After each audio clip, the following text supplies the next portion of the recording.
Bonjour à tous. Bienvenue à ce deuxième webinaire sur la thématique interaction entre ouvrages et tunnels entre les CFMS, organisé par les CFMS jeunes et les jeunes de l'AFTES. Donc la séance d'aujourd'hui sera animée par Arnaud Thaïlandier, jeune de l'AFTES. Merci à tous pour l'organisation de cette séance.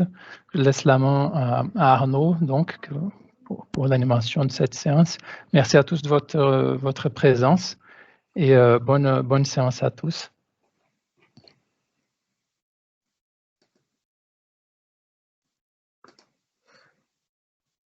Bonjour tout le monde. Nous sommes déjà à 72, donc merci à tous de votre intérêt et puis de vous être connectés à notre webinaire. Dont le programme, donc jusqu'à présent il y a le programme visible, donc en premier ce sera Baptiste Pelletier de EDF qui va vous présenter les adaptations du design des ouvrages en terre au départ de tunneliers. En second, donc, Christian Noubissi sur la sensibilité des couches et la réponse des sols au creusement de tunnels sur les lignes 12 et 16 de Paris. On voit pas le partage, Arnaud. Oui, j'ai enlevé le partage. Ouais. Et à nos 14h30, Rodolphe Munier, Arnaud Auchard et Romain Prost pour le traitement des entrées en terre et sorties des tunneliers sur la prolongation du métro B du Citral. Donc, je vais laisser la main à Baptiste Pelletier sur la première partie. Si vous avez des questions, posez-les dans le chat et on fera une petite partie discussion à la fin. Baptiste, à toi. Oui, merci. Bon, bonjour à tous.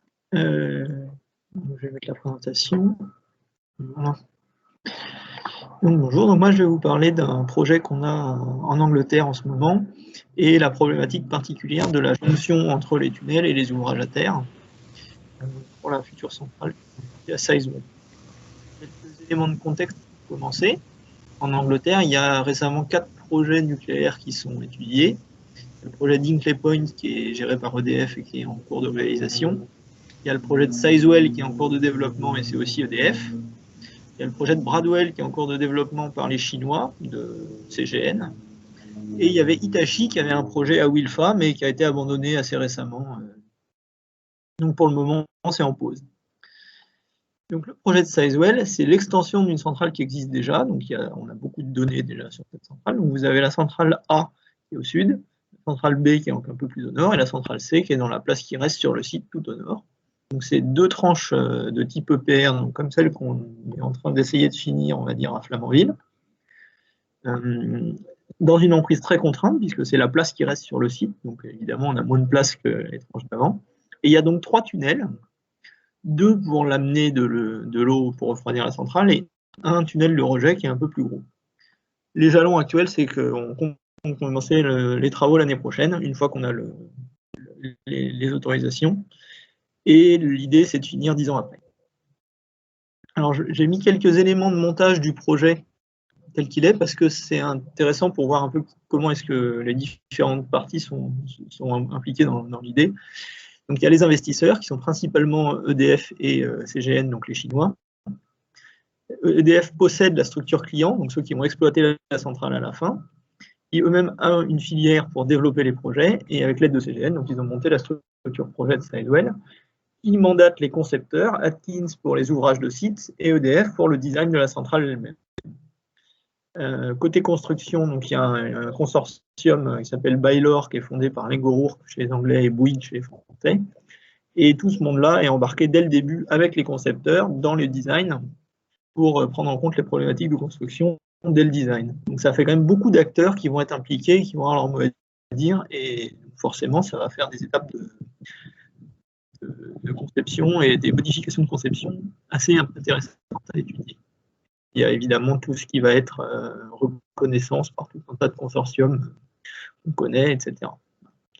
Donc je passe là-dessus. Donc les reconnaissances disponibles, donc un bref aperçu. C'est un site qui est très étudié, Sizewell, parce que ça fait la première centrale est construite dans les années 60, donc on a quand même pas mal près de 80 ans de données quand même. Il y a eu 27 campagnes en tout, on se retrouve avec 1500 emplacements qui ont été investigués. En mer, il y a énormément de lignes sismiques. Il y en a énormément d'essais. Donc la synthèse de tout ça, ça a été un gros travail dont je ne vais pas parler ici trop en détail, mais c'est quand même une bonne base de travail. La stratigraphie, pour donner une idée, donc on a d'abord ce qu'on appelle les dépôts récents, qui sont les formations de surface, et celles qui vont nous intéresser, c'est celles qu'on appelle les crags. Donc c'est des sables, avec beaucoup de coquillages et pas mal de fines, en fonction des niveaux, et c'est là-dedans qu'on va chercher à se mettre. Ensuite, on a les argiles de Londres et les argiles de Harwich, qui sont les dépôts éocènes qu'on trouve dans tout le sud-est de l'Angleterre.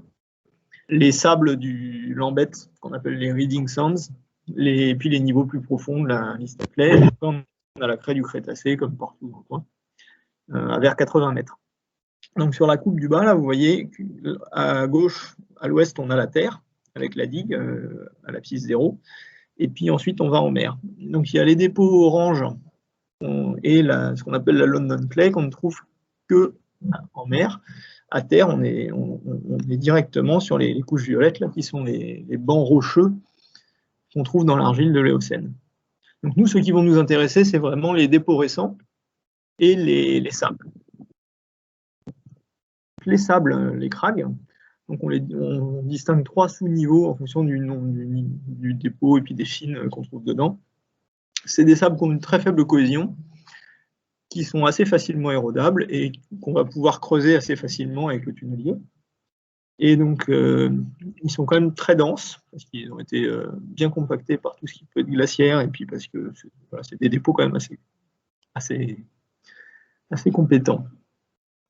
Et au-dessus, on a les dépôts quaternaires, donc c'est des argiles et des tourbes principalement. Parfois, on les a recouverts avec des déblais pour faire des plateformes à l'époque, mais donc voilà, une idée de ce que c'est la photo en bas, là. C'est quelque chose de très mauvais. Donc on ne va pas pouvoir se fonder là-dessus, on va devoir les enlever. Et avec la nappe affleurante, il va falloir aussi, pour construire, il va falloir faire une exore. Et donc tout ça, ça va nous mener à des ouvrages de site assez conséquents qu'il va falloir interfacer avec le départ des tunnels qu'on veut faire. Donc ça, c'est la coupe du site, terre. Et donc l'idée, c'est qu'on va faire une enceinte, qu'on voit en rouge ici, dans laquelle on va venir excaver 12 à 25 mètres de terrain pour enlever tous ces terrains de surface qui sont mauvais et pouvoir se fonder sur les crags qui sont plus compétents. Donc à droite, pardon, là je vous ai mis à peu près le schéma type de la centrale. Donc on a l'excavation entourée par les fouilles avec le mur, et puis au milieu, là, on va remblayer tout ça pour pouvoir fonder la centrale et les stations de pompage à droite. Donc, le type de mur qui est envisagé, c'est comme celui qu'on avait pu faire à Blayais sur la centrale pour les mêmes raisons. En fait, c'était un marécage aussi. Donc ça ressemble à ça. Et l'emprise, c'est à peu près 400 mètres par 400 mètres. Voilà. Et donc, les ouvrages de source froide, les bâtiments et les tunnels, donc ça, c'est tout ce qu'on va avoir sur le côté mer. Donc, vous avez les bâtiments qui sont les stations de pompage et les stations de rejet. Donc, les stations de pompage, c'est les gros carrés, les stations de rejet, c'est les demi-ronds. Et les tunnels qui partent là-dedans. Et donc, vous voyez bien qu'ils doivent traverser le mur, donc ça va être une des grosses problématiques. L'autre élément intéressant, c'est de savoir qu'ici, on a la digue à la mer. Donc ça va nous contraindre aussi un petit peu, comme on va le voir plus tard. Donc, voilà. Donc on a les galeries en Y qu'on trouve au niveau des stations de pompage, qui est prolongé par les tunnels. Et pour le rejet, on a un point triple pour les galeries de rejet, et ensuite ça part dans le tunnel. La contrainte qu'on va avoir pour designer les tunnels, c'est donc les tunneliers, il va falloir les lancer dans des espaces assez contraints par les fouilles et le mur qu'on a là. Il va falloir traverser le mur. L'étanchéité va être un problème puisqu'on a une nappe affleurante, donc on va faire l'exore, mais donc si on perce le mur, on va se retrouver avec beaucoup d'eau derrière qu'il va falloir maintenir. Il y a des bancs rocheux à éviter, comme je l'ai montré en bas, donc on va chercher à rester dans les sables pour ne pas toucher ces bancs-là, tout en conservant une couverture suffisante, parce que si on est trop affleurant, on va avoir du blowout. Et ensuite, il faudra raccorder les tunnels aux ouvrages. Donc, on ne peut pas non plus se mettre trop profond, sinon on ne va pas réussir à faire les connexions de manière satisfaisante d'un point de vue hydraulique. Et puis ensuite, on a plein d'autres contraintes. Les principales que je cite là, ça va être des questions de pente pour les purges, des questions de planning, Et aussi, il y a tout un objectif de réduire les coûts par rapport au projet en construction actuel d'Hinkley Point. Donc, ils veulent absolument essayer de reproduire au maximum ce qui a déjà été fait. Donc là, moi, je vais me concentrer exclusivement sur les questions techniques, parce que le reste, c'est beaucoup moins intéressant. Donc, le premier design, comment ont été prises en compte les contraintes? Donc, ils voulaient répliquer, comme j'ai expliqué, le design d'HPC de Hinkley Point. HPC, c'est Hinkley Point. Donc, c'était un lancement depuis la fouille des stations de pompage. C'est-à-dire que les stations de pompage, elles sont fondées assez profondément. Donc, ils conservaient une aire de lancement du tunnelier. Puis, une fois que le tunnel est parti, ils font les radiers. Alors que pour le rejet, qui est au milieu, eh ben, ils avaient fait une chambre souterraine, parce que Hinkley Point, c'est un site rocheux. Donc là, évidemment, ça va difficilement être réplicable. Mais le premier design qu'on a eu, c'était ça. Pour traverser le cut-off wall, ils incluent dans le ferraillage ce qu'ils appellent un soft tie, donc un endroit où il n'y a pas de ferraillage du diamètre des tunnels dans lequel ils vont pouvoir s'emmancher. Il était prévu de faire des blocs de grout à l'extérieur de la fouille pour empêcher l'eau de rentrer, que le tunnelier va ensuite manger, et quand il y a un bon couplage, après il peut partir dans le vrai terrain. Et ensuite, donc on veut rester au-dessus des bords rocheux, ça reste vrai, et garder un diamètre à peu près de terrain au-dessus, hors tourbe et argile dont j'ai parlé, donc un diamètre de crag au-dessus du tunnel. Et à ce stade, ils n'avaient pas encore pensé à vérifier les questions de connexion aux ouvrages, qui vont être instructifs, on verra plus tard. Le premier problème qu'ils ont eu à voir, c'est qu'en fait, les designers des tunnels ont plus ou moins oublié qu'il y avait des voussoirs, et donc que le diamètre des tunneliers n'était pas le diamètre des tunnels pour les questions hydrauliques. Et donc on voit que ça, c'était les diamètres intérieurs des tunnels en fait qu'ils avaient utilisés. Et donc on se retrouve avec des problèmes de couverture, puisque pour le rejet, on avait tout juste un diamètre qu'on va pu avoir, et pour la menée, on ne va pas non plus l'avoir. Donc là, vous avez une image où on voit les fouilles en coupe de la menée, le mur qui va être traversé par le fameux soft tie, et puis le terrain extérieur côté mer. Donc, changement de diamètre à cause des voussoirs, comme on voit sur l'image à droite. Donc, il faut s'enfoncer un peu plus avec les tunneliers. Donc, ça revient à faire des surcreusements dans les fouilles qu'il faudra ensuite remblayer avant de faire les radiers. D'un point de vue planning, ce n'était pas terrible. Ça veut dire qu'il faut faire une exorbe plus profonde. Ça veut dire tout un tas de choses pour l'amener. Et pour le rejet, bon, évidemment, donc, comme on a dit, la chambre souterraine dans les sables, ça ne va pas être tenable. Donc, ça a commencé à partir sur des questions de tranchées. Donc là, on voit un plan estimatif à l'époque des fouilles telles qu'elles étaient prévues. Et donc, on avait une tranchée butonnée pour lancer le tunnelier de rejet, avec une pente qui commençait à être conséquente pour l'amener, qui commence à prendre de la place sur le site. Puisque là, donc au départ, on avait des codes -22, -23 pour le bas des tunneliers. Maintenant, on était déjà à -27 pour le rejet. Ensuite, c'est là que vient la question de comment est-ce qu'on se raccorde aux ouvrages existants. Donc là, vous avez une coupe où on voit la cote du tunnelier telle qu'elle était prévue au niveau du mur, à gauche, et les stations de pompage avec la galerie qu'on appelle Y, qui est la galerie d'amener. Et donc le coude qu'il y avait là, ça faisait quand même une pente de plus de 50% à peu près. Donc, en allongeant la pente à toute la galerie en Y que je mentionne en rouge, on descendait, oui, on était à 65, on tombait à 50%, ce qui reste quand même beaucoup. D'un point de vue hydraulique, c'est plus sympa que d'avoir un coude très très raide, mais ça reste quand même une pente assez conséquente. Et pour le rejet, suite à des problématiques de galerie, etc., on était à -27, on descendait même jusqu'à -28. C'est avoir des lignes très très contraintes de ce point de vue.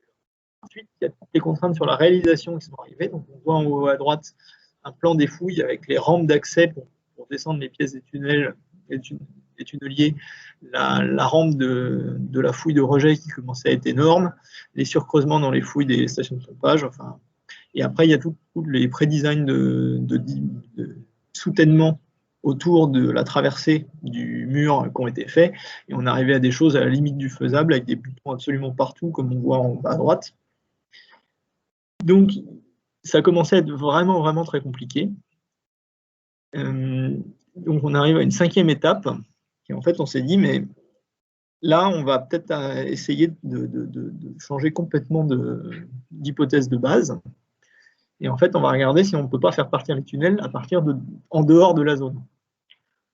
Et donc, quand on est côté mer, là, on a le mur qui est tout à gauche. Et donc, on a 30 mètres à peu près avant la digue provisoire avec la route. Et ensuite, on voit comment est la digue définitive, qui est un peu plus haute, etc. Et ce qui va être intéressant, c'est que 30 mètres, c'était pas énorme, mais au lieu de faire une digue en enrochement, si on met des pales planches et la route, on la pousse un peu sur le côté mer, sachant qu'on ne peut pas aller trop loin parce qu'après, il y a la zone qui est marquée Public Access où on n'a pas le droit d'aller, et ben on arrive quand même à gagner 16 mètres. Et avec 46 mètres, on peut envisager de faire des puits à l'extérieur du mur à partir desquels on va lancer les tunneliers. Et donc ça plaisait pas mal à pas mal de monde parce que d'une part, on n'a plus de contraintes de planning entre la construction des stations de pompage et le lancement des tunneliers. On n'a plus de problème de pente puisqu'on peut allonger la connexion entre les tunnels et les galeries sur toute la longueur, à la fois de la galerie elle-même jusqu'au mur, mais aussi jusqu'à travers le puits, comme c'est présenté en bas à droite. On n'a plus trop de problèmes à la traversée du mur parce qu'on est moins haut et on n'a pas le tunnelier à faire passer. Donc on peut le faire après avoir remblayé pour tenir les terrains, etc. Et par contre, ça coûte beaucoup plus cher. Bon, ça, c'est toujours un peu le problème. Mais donc c'est parti sur des solutions de ce type-là. Donc on avait des diamètres d'une trentaine de mètres de diamètre. Et voilà, on était à 6 mètres à peu près du mur, donc on est à 36 mètres, et on avait 46. Donc, avec 30, on n'y arrivait pas, avec 46, on y arrive. Il a été question d'essayer d'optimiser en prenant le puits le plus gros, celui pour le rejet, et de le ramener à l'intérieur, parce que finalement, là, on n'avait pas de fouille. On s'est dit, plutôt que lui, de le mettre dehors et d'avoir la nappe affleurante à gérer, etc., si on part de l'excavation, on gagne 20 mètres de puits à faire, mais au final, voilà, ça pouvait être fait parce qu'il n'y avait pas de nappe, il y avait moins de profondeur, etc. Et puis le rejet, lui, on pouvait le faire en parallèle, quoi. Donc ça a été essayé d'optimiser pour réduire un peu les coûts.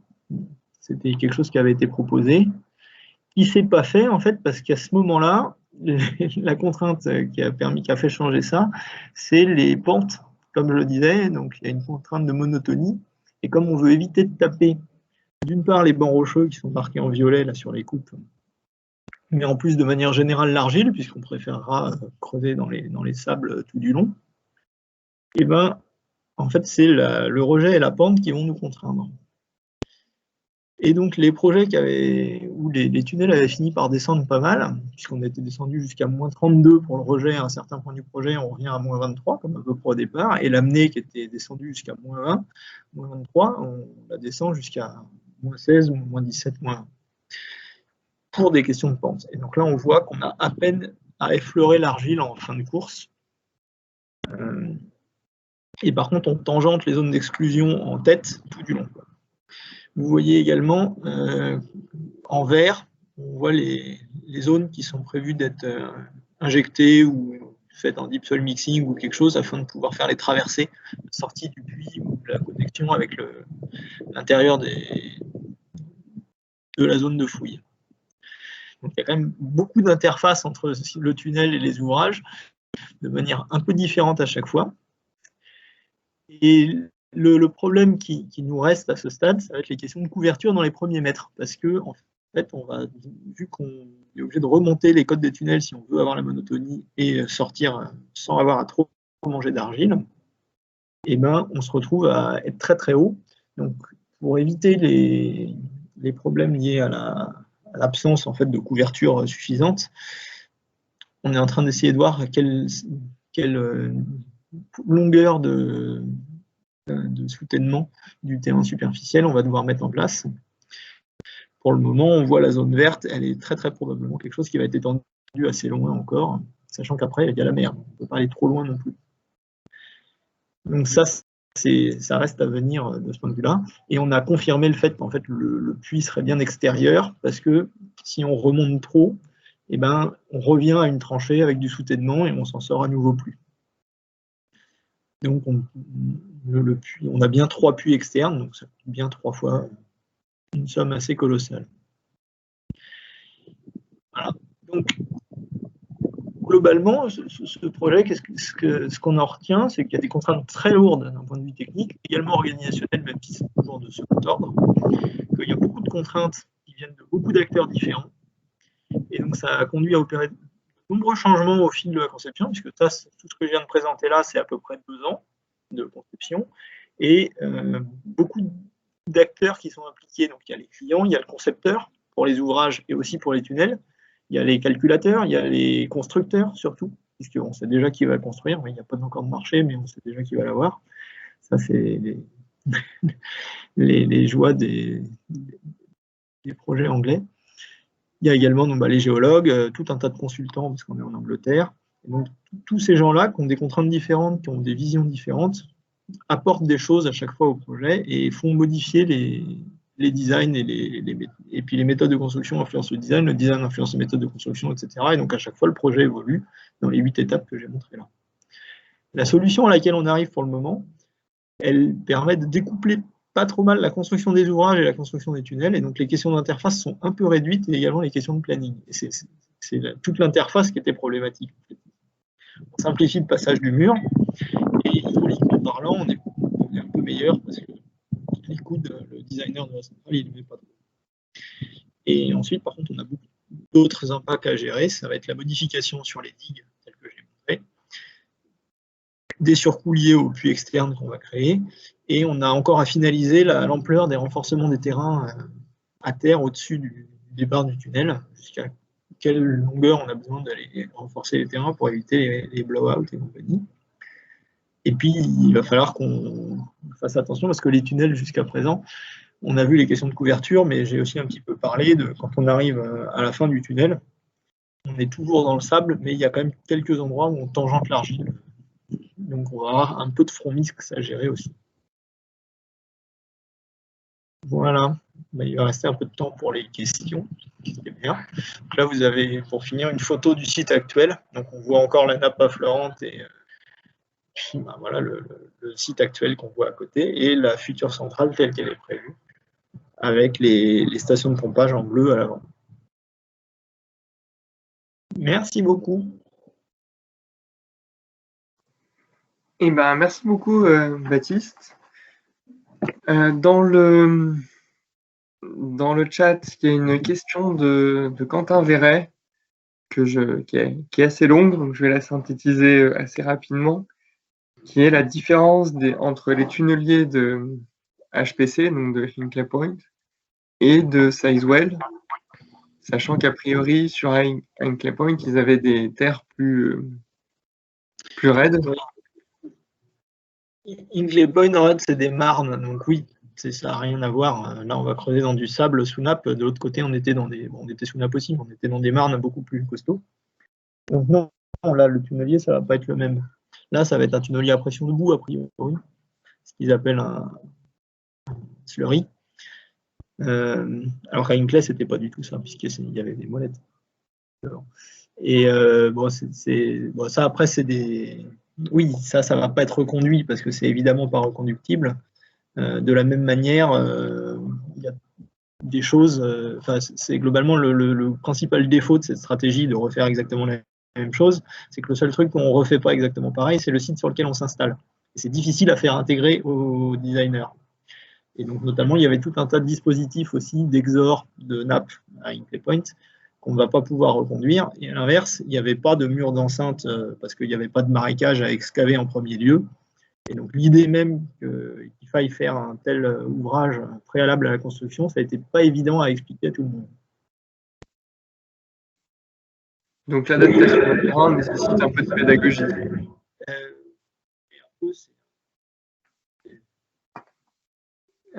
Il va changer. Et bon, innovation, je ne sais pas s'il y a vraiment une innovation, parce que le slurry, ça existe depuis longtemps même, mais il y a de la modification de ce qui est fait, et c'est aussi pour accompagner ces changements-là que les designers et les constructeurs se retrouvent un peu tous ensemble dans ce qu'ils appellent avec le projet la Pre-Alliance, pour tuer un peu ces questions avant qu'elles n'apparaissent. D'accord. Donc Quentin a dit qu'il avait bien apprécié la présentation et la réponse. Du coup, le tunnelier slurry, il aura des caractéristiques particulières, parce que s'il doit manger un petit peu d'argile, de mémoire, les tunneliers slurry et l'argile, ça fait pas bon ménage. Oui, bah alors après, c'est des tunneliers qui vont avoir entre 8 et 10 mètres de diamètre.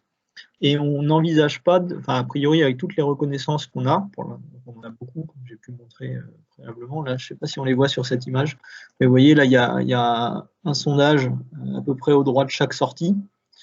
Il y a les lignes sismiques qui contraignent ça, et donc on n'envisage pas de manger beaucoup plus que 2 mètres d'argile, en gros. Et c'est en pied.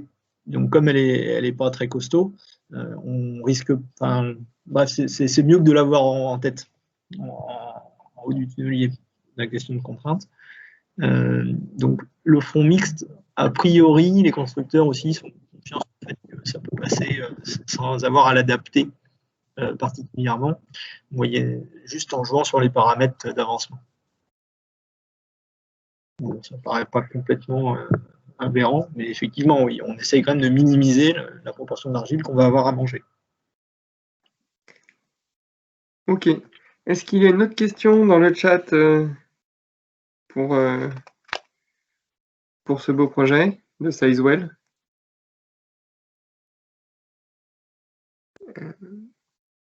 Bon, a priori, c'était très complet et très clair.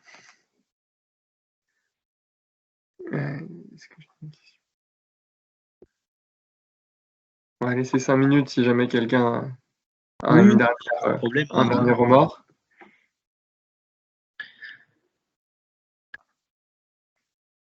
Bon, sinon on va... Mais encore une fois, merci Baptiste. Et puis on va essayer de passer à Christian Noubici sur la sensibilité des couches sur la réponse du sol et les cas des lignes 12 et 16. Donc j'imagine que c'est des lignes parisiennes. Donc on va quitter l'Angleterre pour revenir en France.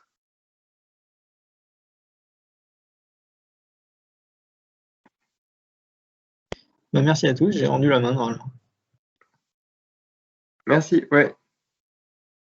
Très belle, j'imagine que c'est Christian qui a repris la main. Effectivement, bonjour à tous. Alors, j'essaie de m'installer rapidement. Est-ce que le partage d'écran est réussi? Oui, ça fonctionne parfaitement. Super. Alors, rebonjour à tous. Je suis Christian Noubici. Je vais vous parler de la sensibilité des couches sur la réponse du tunnel, sur la réponse du sol au creusement du tunnel, le quart de la ligne 12 et de la ligne 16. Ce travail est une partie intégrale de mon sujet de thèse qui s'intitule « Comportement des tunnels pressurisés en milieu urbain ». C'est un projet qui est une collaboration entre Tractebel, Engie et Centrale Supélec. Mon directeur de thèse, c'est Guillaume Puel et mes encadrants sont Fernando Lopez Caballero et Reza Tarazadek. L'augmentation de la population dans les agglomérations entraîne une demande croissante en termes d'infrastructures de transport, ce qui oblige les pouvoirs publics à lancer des projets d'amélioration des systèmes de transport. Parmi ces systèmes de transport, le transport souterrain est de plus en plus privilégié. La construction de tunnels engendre une modification de l'état d'équilibre du sol, ce qui peut occasionner des dégâts sur des structures et des infrastructures avoisinantes. Il est donc important de pouvoir prédire ces déformations afin de prendre des mesures nécessaires qui permettraient d'éviter toute catastrophe qui pourrait éventuellement se produire.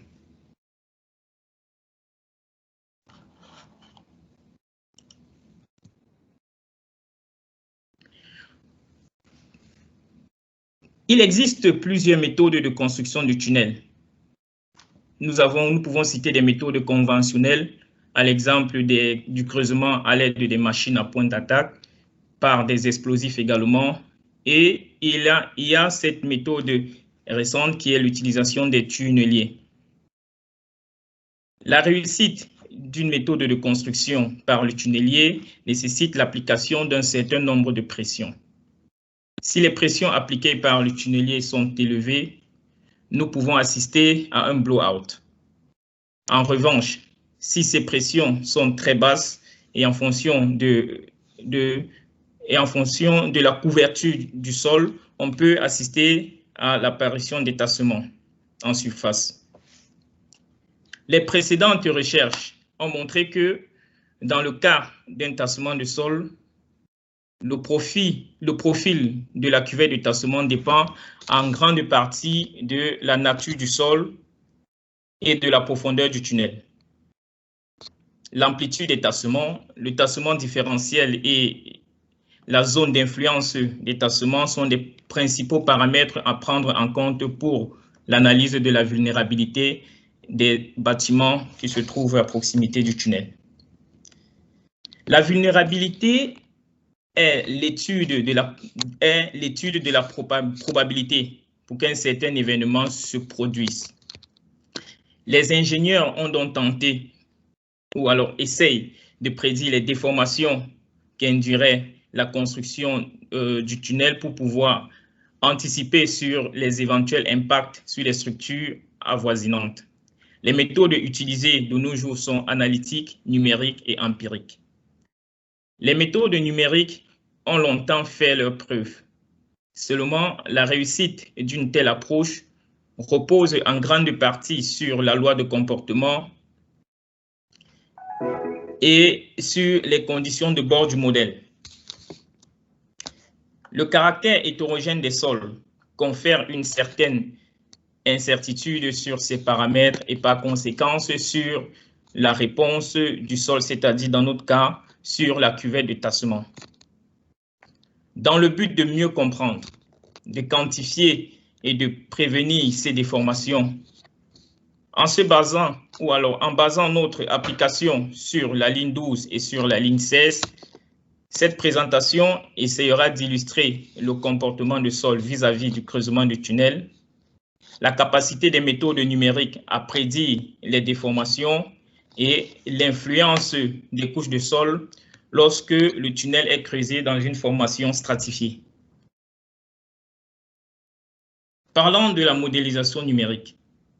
La modélisation 3 dimensions permet de mieux prendre en compte l'ensemble des phénomènes complexes qui se produisent lors du creusement du tunnel et ainsi de mieux prédire la cuvette de tassement ou la réponse du sol Seulement, cette modélisation a 3 inconvénients majeurs. La première, c'est l'effet de bord du modèle. La deuxième, c'est le fait qu'elle nécessite des ordinateurs puissants dotés d'énormes espaces de stockage. Et la troisième, c'est le temps de simulation. Les ingénieurs, pour pallier donc à ce problème, font généralement recours à la modélisation 2 dimensions. La modélisation 2 dimensions que nous avons adoptée ici nécessite le développement ou alors nécessite de trouver une pression fictive qui permet de transformer l'ensemble des pressions 3 dimensions en une pression 2 dimensions. L'approche probabiliste pour l'analyse de la vulnérabilité nécessite un grand nombre de simulations numériques et donc un temps de calcul important, même pour des approches 2 dimensions. La solution que nous proposons, c'est le développement d'un métamodèle basé sur des approches intelligence artificielle. Alors, dans cette présentation, je ne parlerai pas de cette métamodélisation, mais je vous présenterai quelques résultats. Avec la modélisation 2 dimensions, il est possible de retrouver le jeu de paramètres qui permet d'obtenir une cuvette de tassement proche des observations. Donc, dans la suite de cette présentation, je vais vous expliquer la méthodologie que nous avons mis en place pour réussir une bonne analyse inverse. Alors, cette procédure se base principalement sur 5 étapes. La première, c'est la détermination du résultat expérimental. Dans notre cas, ce sont des observations. La deuxième, c'est le développement du modèle numérique. Nous sommes partis sur un modèle 2 dimensions. La troisième, c'est de trouver une fonction qui représente l'écart entre le résultat numérique et les observations. pour essayer de quantifier ou alors d'étudier comment évolue le résultat numérique en fonction des observations. La quatrième, c'est effectivement le calcul de cette fonction objectif, et la cinquième, c'est la déduction du jeu de paramètres optimal pour avoir la valeur minimale de cette fonction objectif. Pour valider cette démarche, nous l'avons appliqué sur la ligne 12 et sur la ligne 13. Là, je vous présente les résultats sur la ligne 12. Lors de l'excavation d'un tunnel IA, nous plaçons généralement en surface des capteurs pour enregistrer le mouvement du sol en fonction de la position du tunnelier. Sur la figure de droite, on voit très bien pour un capteur l'évolution des tassements en fonction de la position du tunnelier. Et après le passage du tunnelier, on voit très bien que le tassement maximal se stabilise. La section en trait interrompu noir représente notre section d'étude. La cuvette de tassement transversal est obtenue par la méthode moindre carré en utilisant la formulation de Peck. Peck, en 1969, a démontré que pour une configuration en champ libre, le profil transversal de la cuvette de tassement suivait une forme gaussienne qui peut être calée avec deux paramètres, notamment le tassement maximal et le point d'inflexion. Nous avons donc utilisé une loi de comportement élastoplastique non linéaire avec écrouissage qui est implémentée dans plusieurs logiciels d'interaction sol-structure, notamment dans le logiciel ZSOI. Cette loi de comportement prend en compte le fait que le module du sol évolue en fonction de sa déformation. Des essais in situ, notamment des essais pressiométriques, sont menés donc en amont pour essayer de déterminer le module pressiométrique du sol et nous pouvons déduire du module pressiométrique le module de déformation du sol. Nous avons donc appliqué cela sur la ligne 12 et sur la ligne 16 et comme résultat, nous pouvons très bien caler le résultat numérique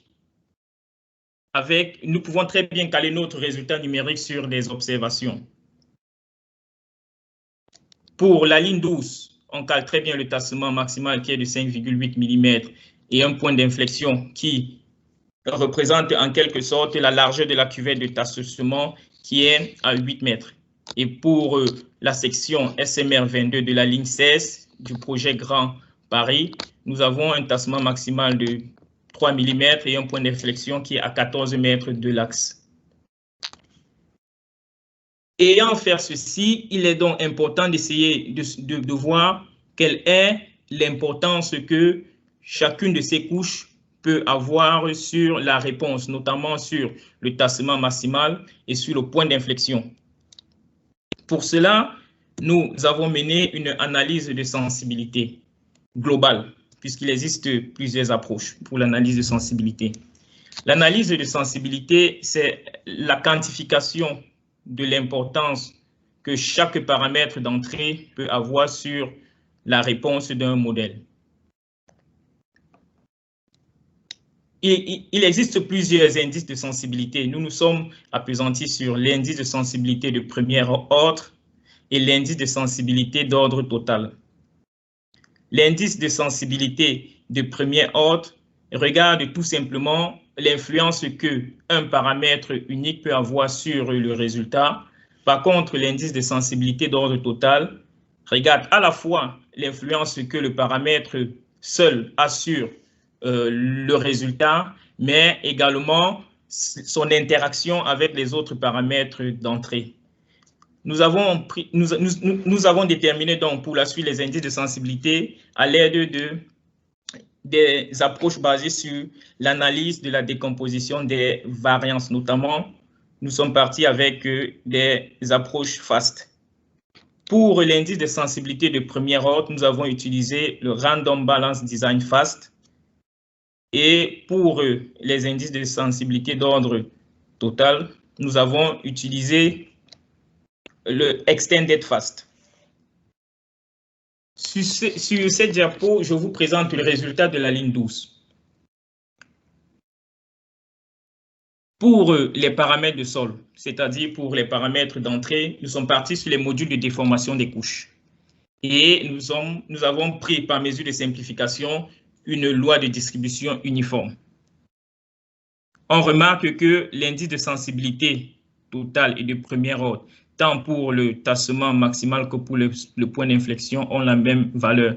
Ce qui veut dire qu'il n'y a pas d'interaction entre les différents modules. Si on considère, alors notre logiciel c'est une boîte noire, on suppose, alors on peut conclure que dans cette boîte noire, il n'y a pas d'interaction entre ces modules-là. Alors, pour obtenir l'indice de sensibilité de premier ordre, nous avons fait 1000 simulations et pour les indices de sensibilité d'ordre total, nous avons fait 4000 simulations. Parlant du tassement maximal, nous avons des couches. Nous avons que le module du calcaire de Saint-Ouen et celui du sable de Beauchamp supérieur sont plus influents. Alors, je rappelle, dans la stratigraphie que j'ai présentée plus haut, le calcaire de Saint-Ouen a l'épaisseur la plus grande et le sable de Beauchamp supérieur est situé en clé du tunnel. Pour le point d'inflexion, nous avons par ordre le module du calcaire de Saint-Ouen, du sable de Beauchamp supérieur et du sable de Beauchamp inférieur qui ont une influence sur le point d'inflexion. Pour la ligne 16, pour la SMR 22 de la ligne 16, nous avons jugé nécessaire de calculer tout simplement les indices de sensibilité de premier ordre. Et pour le tassement maximal, le sable de Beauchamp supérieur qui est effectivement situé, qui a non seulement une très grande épaisseur, mais situé au niveau de la clé à 80% d'influence sur le tassement maximal à 80%. Par contre, pour le point d'inflexion, la manne et caillasse qui est située dans la partie inférieure du niveau de l'axe du tunnelier influence sur le point d'inflexion à 60%. Nous sommes tous d'accord que le nombre de simulations pour obtenir ces résultats, c'est très élevé. Par conséquent, ça demande beaucoup de temps de calcul. Pour pallier donc à cela, nous avons développé un métamodèle basé à la fois sur des techniques d'apprentissage supervisées et des techniques d'apprentissage non supervisées. L'objectif de ce métamodèle, l'objectif de ceci, c'est donc de trouver exactement le même résultat que des méthodes aux éléments finis, mais en réduisant énormément le temps de calcul. Je présente donc l'analyse de sensibilité obtenue avec notre métamodèle où pour la ligne 12, nous avons exactement le même résultat que celui obtenu avec les méthodes aux éléments finis.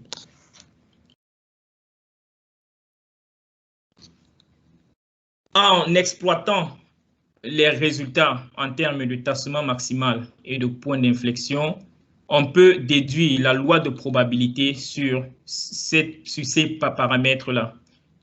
On constate que le tassement maximal, pour sa loi de probabilité, la moyenne tend pour la ligne 12, ceci c'est pour la ligne 12, sa moyenne tend vers 6 mm et son point d'inflexion tend vers 8,5 mètres.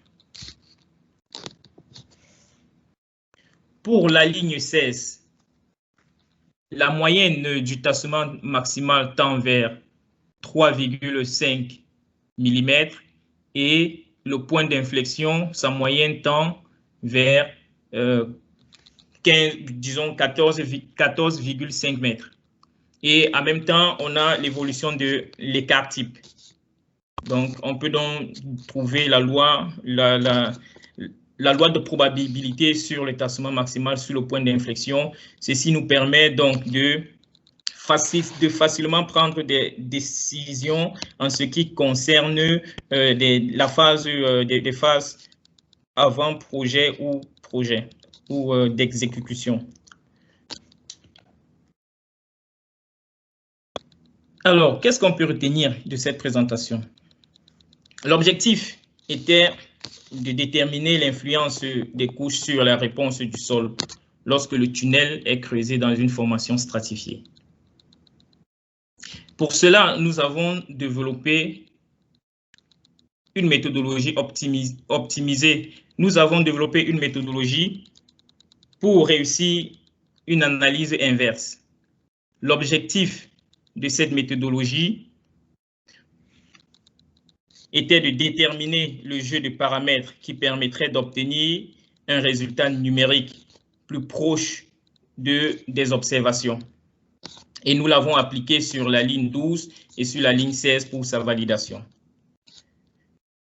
Ensuite, avec les méthodes FAST, qui sont des méthodes basées sur l'analyse de la décomposition de la variance, nous avons déterminé la sensibilité des paramètres des différentes couches sur le tassement maximal et sur le point d'inflexion, étant donné que nous avons démontré a priori qu'avec ces deux paramètres, nous pouvons retrouver la réponse du sol dans une configuration du champ libre.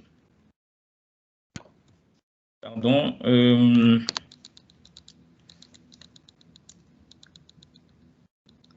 Seulement pour déterminer les indices de sensibilité, nous avons besoin d'un très grand nombre de simulations.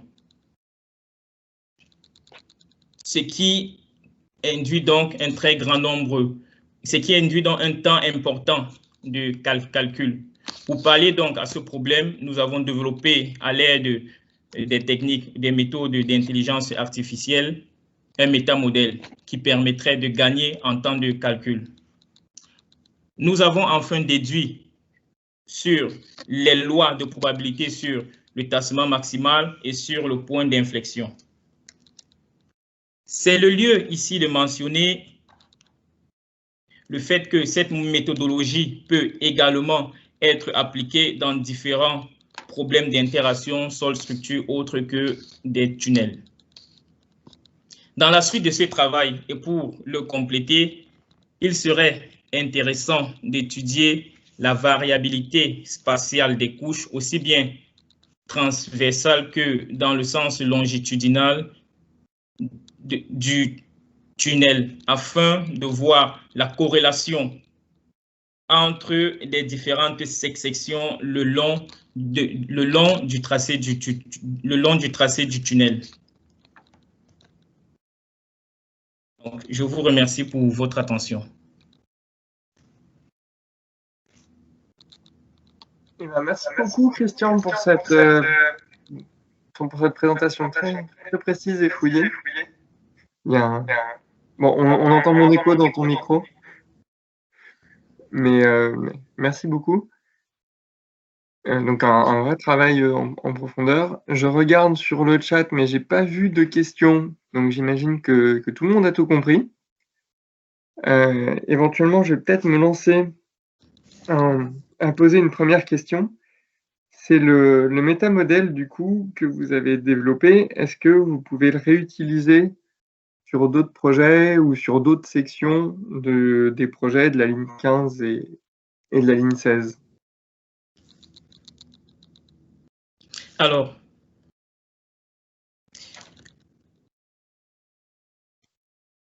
l'objectif effectivement de développer ce métamodèle est de pouvoir l'exploiter. Donc, sur la ligne 16, parce qu'actuellement, nous travaillons sur cette ligne-là, sur la ligne 16, nous avons développé ce métamodèle. Lorsque nous avons commencé avec l'excavation par le tunnelier, nous avons recueilli les premières mesures. Et à l'aide de ces premières mesures, nous avons donc développé ce métamodèle. Donc, on peut donc très bien utiliser ce métamodèle, et d'ailleurs, c'est ce qui est fait pour extrapoler, pour essayer d'extrapoler et de prédire les déformations des sols avant que le tunnelier n'escave. Donc, on développe initialement le métamodèle, on extrapole à l'aide du métamodèle les possibles apparitions des tassements en surface pour mieux anticiper sur les éventuels dégâts que cela pourrait causer au niveau des avoisinants. Ok, alors, j'ai pas été très bon sur la question. Il y a pas mal de questions. Oui, il y en a pas mal de questions, j'avais pas vu, je me suis trompé il y a Jacques, alors, il y a une question assez précise. Il y a pas mal de questions sur les mesures in situ, sur les essais pressiométriques qui ont été réalisés, notamment s'ils ont été réalisés avec plusieurs cycles de mise en pression pour caractériser le terrain. C'est une question de Jacques Monet.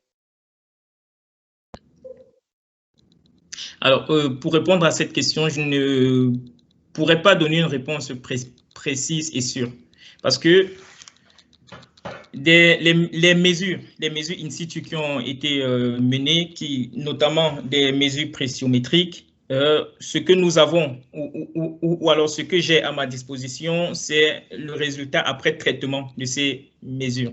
Donc, je ne sais pas exactement ce qui est fait en amont. J'exploite le traitement de ces mesures, notamment tous les résultats qui sont présents dans le cahier B, que ce soit de la ligne 12 ou de la ligne 16.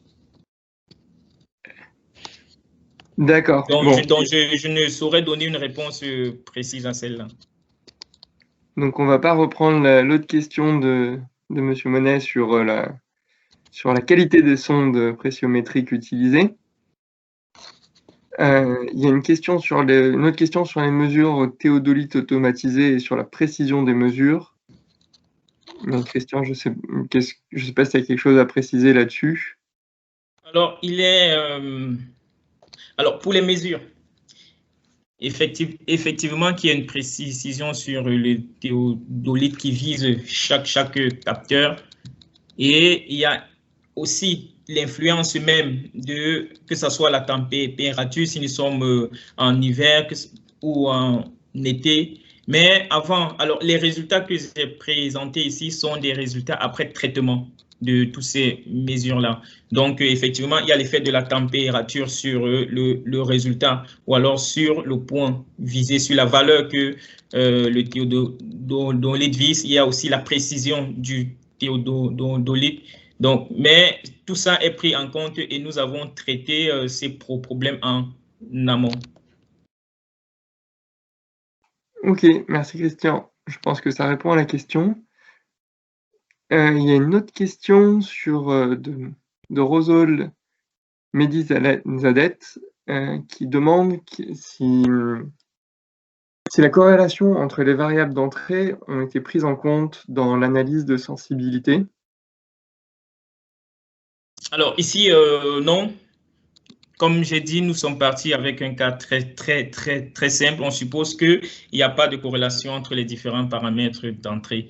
Effectivement, c'est vrai que dans la réalité, il pourrait avoir cette corrélation-là. Ça aussi, c'est ce que nous essayerons de faire dans la suite, d'intégrer effectivement la corrélation entre les différents paramètres d'entrée et de voir effectivement comment chaque paramètre d'entrée, son influence sur la sortie, notamment sur le tassement maximal et sur le point d'inflexion. Et essayer de mesurer ou alors de bien interpréter cette corrélation entre les paramètres d'entrée, entre leur influence sur les paramètres de sortie. Bon, il y a de plus en plus de questions qui arrivent, donc merci beaucoup à toute la communauté qui est bien intéressée et qui pose des questions bien pointues sur le sujet. Donc on va continuer un peu sur le sujet. Il y a Adrien Roulet qui demande si votre thèse sera publiée et si elle pourra être utilisée sur d'autres projets. Bien sûr. Alors actuellement, je viens de commencer la 3e année, donc bien entendu, la thèse sera publiée. Actuellement, nous avons rédigé 3 articles dessus. Il y a 2 articles qui sont publiés. Il y a un article que nous avons soumis à l'AFTES 2020. Cet article-là traite beaucoup plus de la modélisation. Il y a un autre article que nous avons soumis à l'IAMA qui aurait dû avoir lieu en Italie en 2020 également, où nous avons traité aussi de cette partie de cette sensibilité des paramètres sur la réponse du modèle. Maintenant, pour parler de la réutilisation de ce travail, effectivement, l'objectif, c'est de donner une méthodologie. C'est de dire que, OK, c'est vrai que des projets sont différents, mais avec cette méthodologie, si quel que soit le projet, cette méthodologie s'y peut être adaptée. Et pour avoir vraiment une certaine confiance en cette méthodologie, c'est pour ça que nous essayons de la valider sur des projets concrets. Donc, bien entendu, il y aura une publication ou alors il y aura une publication des résultats de cette thèse et cette méthodologie peut être exploitée dans d'autres projets. Merci Christian. J'ai une autre question de Nicolas Gilleron qui demande si vous avez envisagé d'autres lois de comportement que HSM. Alors, et si on peut préciser les paramètres K utilisés. Ouais. Alors, a priori, nous avions fait une comparaison entre les lois de comportement. Nous avons fait une comparaison entre Moore, Coulomb, HSM et même cette version avancée des HSM. Et puis même dans la littérature, nous avons effectivement vu des auteurs qui ont confirmé que parmi les lois de comportement qu'ils ont étudiées ou alors qu'ils ont exploitées, la loi HSM paraît celle qui représente au mieux les résultats. Je pense que, de peur de me tromper, je pense que Nicolas Gilleron a développé une loi de comportement pour essayer effectivement de résoudre ce problème, notamment la largeur de la cuvette de tassement. Alors, et malheureusement, d'après mon information, cette loi de comportement est implémentée dans un outil de calcul que nous n'avons malheureusement pas accès à cet outil de calcul pour essayer effectivement d'exploiter cela ici. Et sur le paramètre K, il n'est pas possible de connaître a priori la véritable valeur de ce paramètre K. Donc, ce que nous avons fait, nous avons essayé en fonction de plusieurs projets, notamment la ligne 12, la ligne 16 et la ligne 15. La ligne 15 sud, sur plusieurs sections de la ligne 15 sud, nous avons essayé de caler ce paramètre K avec notre méthode d'optimisation. Nous avons pris plusieurs approches parce que nous avons premièrement considéré un cas unique pour toutes les couches. Ensuite, nous nous sommes dit le comportement d'une couche en fonction de sa nature peut être différente.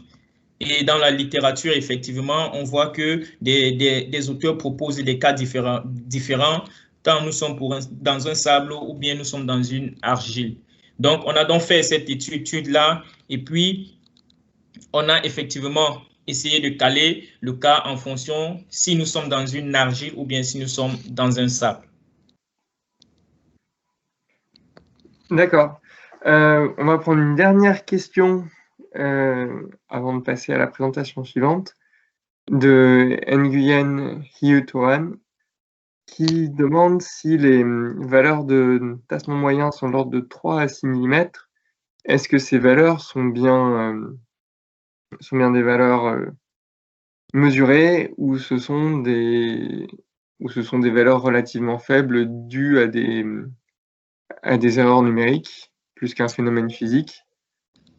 Mais je pense que ça fait partie de votre traitement initial des données d'entrée. Bien. Alors, je remercie Nguyen pour cette question parce qu'effectivement, ça me donne la possibilité de revenir sur ce point.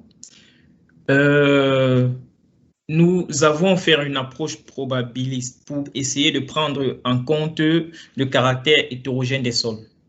Cette approche probabiliste nécessite donc une variation sur les paramètres du sol. Donc, avec les résultats, pour revenir un peu sur les résultats in situ, avec le résumé de ces résultats in situ, nous pouvons avoir un ensemble de valeurs que peut prendre le module d'un sol. Parce que nous avons notamment la moyenne et nous avons l'écart type. Donc, avec cette moyenne et cet écart type, on peut donc générer des possibles valeurs du module du sol. Avec donc ces possibles valeurs du module du sol, on lance des simulations numériques. Et c'est le résultat de ces simulations numériques qui nous ont donc permis d'obtenir la loi de probabilité pour le tassement maximal et pour le point d'inflexion. Avec donc cela, et en regroupant ces résultats, on s'est rendu compte, là c'est pour le cas de la ligne 16, on s'est rendu compte que le tassement maximal dans notre configuration, avec notre approche simple, où nous avons tout simplement dit que le module suit une loi de distribution uniforme, nous avons la valeur minimale, nous avons la valeur maximale du module. En faisant donc une approche probabiliste, générant plusieurs simulations, on a obtenu que le tassement maximal doit être entre 2,5 mm et 5 mm. Et suivant cette loi de distribution qui se qualifie avec sa moyenne qui est 3,5 et son écart type qui est 0,5 mm. Je ne sais pas si je suis clair. Je ne sais pas si Nguyen peut nous dire si ça répond à ces questions. Sinon, on va enchaîner sur la présentation suivante pour à peu près respecter les horaires. En tout cas, merci beaucoup Christian pour cette présentation très, très précise et puis la réponse aux questions de la communauté qui était aussi intéressée et aussi pointue. Donc, on va passer à la présentation du projet du Citral avec Rodolphe Minier et Arnaud Auchard et Romain Prost sur le traitement des terres et des entrées et sorties des tunneliers sur la prolongation du métro B. Alors, j'ai vu que Rodolphe était parmi nous. Romain, est-ce que tu veux partager la présentation à tout le monde? Ouais, c'est ce dont on a convenu. C'est ce dont on est convenu. Donc, bonjour à toutes et tous. Rodolphe Munier, Citral. Je suis responsable, je suis directeur opérationnel du prolongement de la ligne B du métro à Lyon. En quelques minutes, je vais vous présenter juste le Citral et le projet. Et puis après, Romain Prost, maîtrise d'œuvre du chantier dans un groupement Aegis Sistra, et lui, il est chez Sistra. Et puis Arnaud Auchard de Implenia, à qui on a confié le creusement du tunnel et la réalisation d'une station. Vous expliquerons en détail les entrées et sorties du tunnelier. Alors, le Citral, qu'est-ce que c'est? Le Citral, c'est un syndicat mixte, c'est l'autorité organisatrice des transports. Le périmètre d'action, c'est sur tout le département du Rhône. Le réseau principal, le réseau phare, on va dire, qui est connu, c'est le réseau TCL que vous voyez en rouge, qui est sur l'agglomération de Lyon, à peu de choses près. Voilà, il y a 4 lignes de métro, il y a 7 lignes de tramway, et puis des lignes de trolleybus, de bus, de funiculaire. On a du métro avec conducteur, du métro sans conducteur, du métro avec crémaillère. C'est un vrai laboratoire des transports en commun. Et puis le Citral est aussi responsable du réseau de transport urbain sur Villefranche, et c'est ce qu'on voit en violet, les quarts du Rhône en bleu, Un service de transport à la demande pour les personnes à mobilité réduite, Optibus, et puis Rhône Express, qui est le service express, un tramway express entre l'aéroport et Lyon. Voilà le champ d'action du Citral. Donc, autorité organisatrice de la mobilité pour les transports urbains. Donc, c'est le Citral qui finance tous les transports en commun sur le périmètre que je viens de vous indiquer. Et pour des projets d'investissement, de développement du réseau, le Citral assure la maîtrise d'ouvrage et on est propriétaire de toutes les infrastructures, tous les équipements, toutes les rames, tout l'immobilier, etc. Par contre, la partie exploitation, le Citral, c'est une petite structure, enfin une petite structure, ça commence à grossir, mais on est environ 130 personnes. Et par contre, toute l'exploitation des réseaux est déléguée à des sociétés privées. Donc, il y en a 7 délégations de services publics sur l'ensemble du territoire du Citral, là, sur le département du Rhône. Et par exemple, l'exploitation du réseau TCL qui est délégué à Keolis Lyon en ce moment, c'est un contrat qui est remis en concurrence tous les 6 ans. Chez Keolis Lyon, ils sont 4500 pour assurer la conduite, la maintenance, le contrôle, etc. Et c'est aussi le Citral qui décide de la tarification. Voilà, dans les grandes lignes, le rôle du Citral. On a un budget annuel qui est un peu en dessous d'1 milliard d'euros. Alors, vous voyez sur la partie recettes en bleu, il y a presque 40% qui viennent du versement transport. Donc, c'est une taxe payée par les entreprises qui sont desservies, enfin, qui sont dans le périmètre desservis par les transports en commun et qui est indexée sur la masse salariale. Bon, la deuxième recette, ensuite, c'est payé par les clients du réseau en rouge. Mais on voit que c'est un gros quart, hein, 28% seulement. Et puis en gris, c'est la participation des collectivités locales. Donc si on enlève ce qui est payé par les collectivités locales, et qui vient des impôts locaux, hein, c'est tous les habitants qui les payent, si on enlève ce qui est payé, les taxes payées par les entreprises, finalement il faudrait multiplier le prix du ticket presque par 4, par 3 à 4, et qu'il y ait autant de gens dans les transports en commun juste pour équilibrer le budget. C'est ça que ça veut dire. Donc payez vos titres de transport, parce que sinon c'est toute la collectivité, toute la société qui paye pour ceux qui fraudent. Un petit message pédagogique et civique en même temps. Les dépenses du Citral, du coup, c'est aussi un peu inférieur à 1 milliard. Un budget, c'est forcément équilibré. On voit que la grosse majorité part dans l'exploitation au quotidien du réseau, juste le faire fonctionner, c'est plus de la moitié. Et puis on a un tiers de ce qu'on appelle dépenses d'équipement, donc qui sont plutôt de l'investissement. Et dans cette partie-là, on a à peu près une moitié qui est du gros entretien, vraiment de l'investissement pour le renouvellement, du rachat de bus, du gros entretien de stations, de dépôts, etc. Et une moitié à peu près qui va dans les projets neufs, donc environ 150 millions à 200 millions suivant les années et les périodes du mandat pour développer le réseau.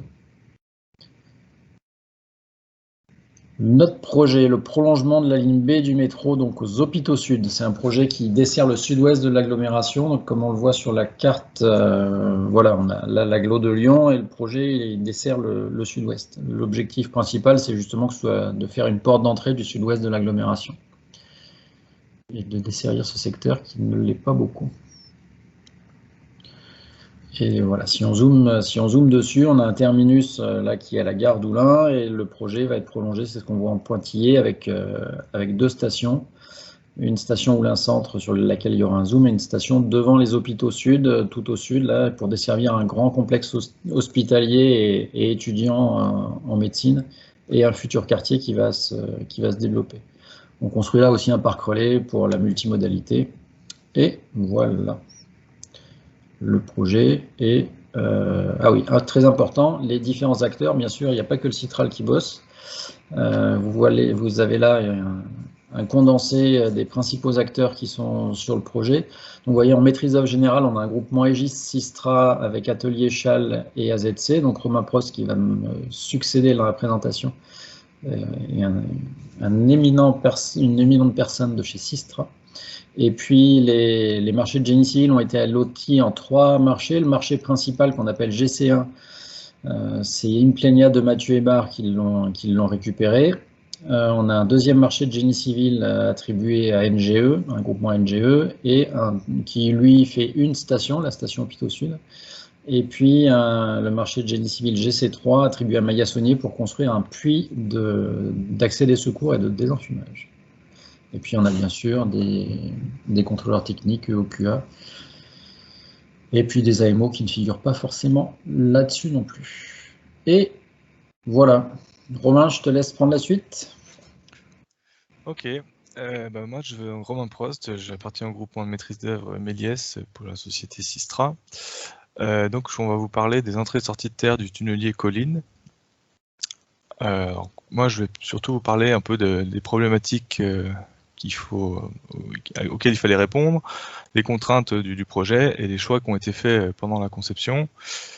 Et l'exécution sera présentée par Arnaud Auchard du groupement d'entreprise. Donc les problématiques, pour les entrées-sorties de terre d'un tunnelier, ce qu'on souhaite avant tout, c'est de limiter les perturbations sur le terrain derrière les parois moulées des ouvrages, et donc de limiter les impacts en surface, et ça c'est un grand classique. On souhaite ne pas avoir de tassement, de résurgence ou de soulèvement aux entrées et sorties des ouvrages. Également, un des autres points, c'est que quand on rentre dans un ouvrage, on veut que ce soit étanche et donc on ne fasse pas rentrer la nappe dans l'ouvrage en question. Et donc assurer l'étanchéité de la connexion tunnel-ouvrage jusqu'au scellement de l'anneau définitif dans la paroi moulée. Ça, c'est pour les sorties de terre. Donc la problématique est posée. Je vais vous parler un peu du contexte de notre projet rapidement. Donc là, vous voyez le profil en long du projet. On a une extension de 2,5 km de la ligne B du métro. La géologie est constituée principalement d'alluvions récents, avec une petite différenciation entre les alluvions récentes qui sont plus fins en surface et après des alluvions plus sableuses, la couche intermédiaire, et la couche orange que vous voyez, ce sont des alluvions anciens, très perméables, et enfin un substratum granitique. Donc le but de l'idée derrière le choix des dispositifs d'entrée et de sortie en terre, c'était surtout de garantir au niveau de la station Oulin-Centre le démarrage du tunnelier au tympan sud qui se fait avec un bâtiment en R+10 à 2 mètres de la paroi moulée. Donc ça c'était un des points importants du projet. Et donc si on regarde la géologie à cet endroit-là précisément, au niveau du tympan de la station Oulin-Centre, on voit bien qu'on a donc une couche à peu près la première couche d'alluvions récents, donc qui est surtout limono-sableuse. Après, on a un changement de couleur sur la couche intermédiaire d'alluvions récents qui a des faciès parfois morainiques et qui a un mélange vraiment pas homogène, mais un mélange de toutes les granulométries. On a du très fin, très argileux jusqu'à des blocs. Et enfin, on voit la couche d'alluvions anciens qui est principalement constituée de gros galets et de sable. Là, la récupération que vous voyez sur la photo est relativement faible parce que c'était pas un carottier sonique. Au niveau de la station Oulin-Centre, on a également une petite lentille limoneuse qui se trouve à peu près au niveau du radier de la station. Et enfin, le substratum granitique qui est plus ou moins fracturé en partie basse. Donc voilà le contexte géologique pour le démarrage sous le bâtiment R+10 qui est vraiment très très proche du tympan de la station. Donc, je vous parlais donc du contexte en surface. On a des contraintes assez fortes en surface. La station, elle est rentrée au chausse-pied dans une place. Elle fait 70 mètres de long. Et le bâtiment que vous voyez ici, là, le Candide R+10, il est vraiment à 2 mètres de la paroi moulée. Vous avez toute une ribambelle d'autres stations, d'autres bâtiments plus anciens et assez sensibles aussi. Donc les capacités de traitement de terrain dans cette zone-là étaient assez compliquées. On a pensé à faire du traitement de terrain donc pour faire des bouchons injectés en entrée et en sortie, mais il n'y a pas beaucoup de place. La géologie est très hétérogène. On risque de déstabiliser le terrain sous les bâtiments sur lesquels le tunnelier va passer. Donc il y a un aléa sur l'efficacité du traitement de terrain qu'on ne pouvait pas se permettre, et une proximité des avoisinants vraiment dont certains sont épuisés et très sensibles aux vibrations et aux tassements. Donc c'était compliqué de faire des traitements de terrain. Et donc nous avons choisi de mettre en place un système de cloches pour les entrées et sorties de terre dans les ouvrages. Alors pourquoi une cloche? Je vous l'ai déjà dit, donc au niveau de la station Moulins-Centre, le contexte urbain fait que c'était compliqué de faire des injections et on voulait vraiment assurer le moins de tassement possible, enfin une sortie de terre, une entrée en terre pardon, au niveau de la station Moulins-Centre maîtrisée. Et donc pour maîtriser cette entrée en terre, on a imposé au marché l'utilisation de cette cloche. Et on a aussi imposé de tester le dispositif de la cloche dans les ouvrages avant la station Moulins-Centre. Donc vous voyez ici qu'il y a le puits d'attaque. Au puits d'attaque, il n'y avait pas forcément besoin d'un dispositif de type cloche pour démarrer, mais il a été installé. À la station Hôpitaux Sud, pareil, on a fait une sortie de terre dans une cloche et une entrée en terre avec la même cloche qui a été réutilisée. Tout ça dans l'optique de maîtriser l'utilisation de cette cloche quand on arrivait dans la station Moulins-Centre. Parce que les enjeux étaient très importants, on a beaucoup de bâtiments sensibles, empisés, encore une fois, je le répète, et donc il fallait que ce processus d'entrée et sortie de terre dans la cloche soit vraiment maîtrisé par l'entreprise qui réalise les travaux. Donc c'est pour ça qu'on a testé. Donc voilà, et là c'est le puits d'attaque qui permet de démarrer, qui a lancé le tunnelier. Donc c'est un tout petit puits de 35 mètres. Et on a quand même imposé de mettre une cloche dans ce petit puits-là, alors qu'un bouchon injecté aurait été possible, parce qu'en surface c'était un champ de patates.